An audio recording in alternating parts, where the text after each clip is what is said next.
Magandang gabi sa inyo lahat. Ako si Ginang Silvina Piedad, pinanganak sa Pinamalayan Oriental, Mindoro. Pinanganak ako noong February 17, 1937. Mahirap ang buhay namin noon.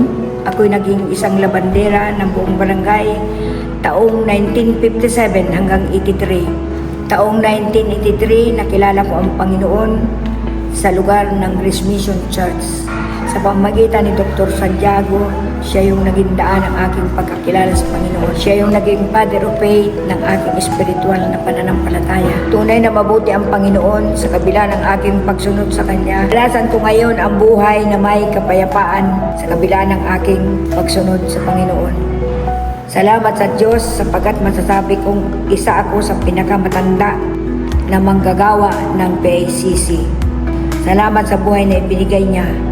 Marami akong naging karanasan sa aking buhay paglilingkod.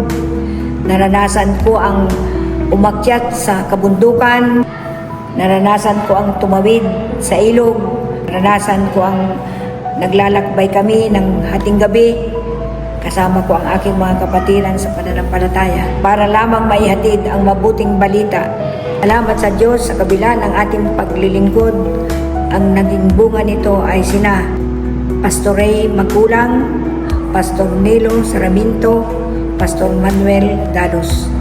Sa edad kong ito, dinala niya ako sa iba't ibang mga bansa tulad sa Singapore, sa Dubai,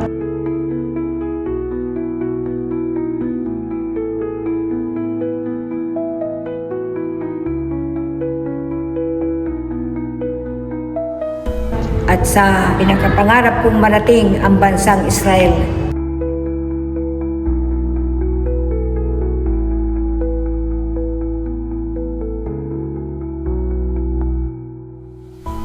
Kaya salamat sa Diyos sa kalakasang ibinibigay niya sa akin.